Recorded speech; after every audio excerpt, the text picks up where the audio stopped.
मोटू और पतलू एक गांव में रहते थे। वे न केवल पड़ोसी थे बल्कि अच्छे दोस्त भी थे। उनकी मित्रता की कहानी बहुत ही रोचक है।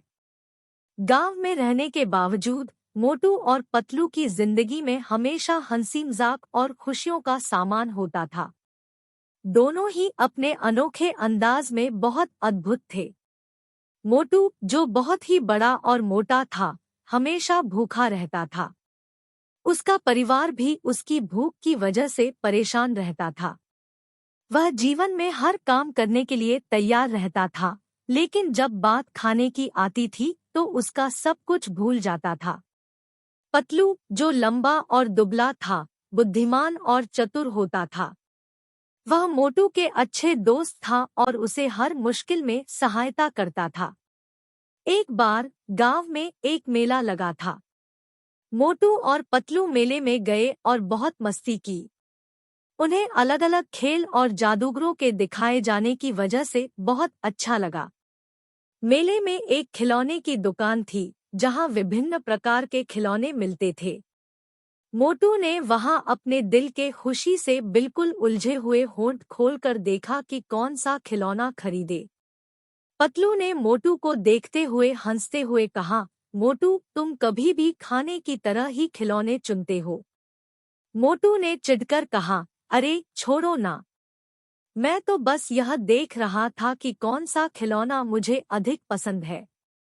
पतलू ने हंसते हुए कहा, ठीक है, ठीक है, लेकिन तुम कुछ भी चुनोगे, मुझे पता है कि तुम्हारा वही खिलौना चुनोगे जो खाने वाले हो। मोटू ने धीरे से कहा, हाँ ठीक है, लेकिन मैं तुम्हें एक चीज बता दूं, मेरे जैसे खाने वाले खिलौने ही बेहतर होते हैं। दोनों दोस्त मेले के खिलौनों का मजा लेते रहे। वे हंसते और खेलते रहे। फिर उन्होंने एक नाटक देखा जो कि मोटू के पसंद का था।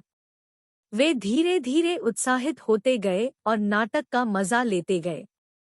नाटक के बाद वे एक स्वादिष्ट जलेबी की दुकान पर गए और जलेबी का मजा लिया। जलेबी के साथ साथ वे अपनी अनमोल मित्रता का भी मजा लेते रहे। मोटू और पतलू की जिंदगी में हमेशा हंसी मजाक और खुशियों का सामान होता रहा। वे एक दूसरे के साथ हमेशा खुश रहते थे और हर मुश्किल में एक दूसरे के साथ खड़े रहते थे। इस प्रकार मोटू और पतलू की मित्रता हमेशा के लिए बनी रही। वे एक दूसरे के बिना जीने की कल्पना भी नहीं कर सकते थे। उनकी यह मित्रता हमेशा चमकीली और अद्वितीय रही। Which story did you like? Tell us in the comment box and like and share.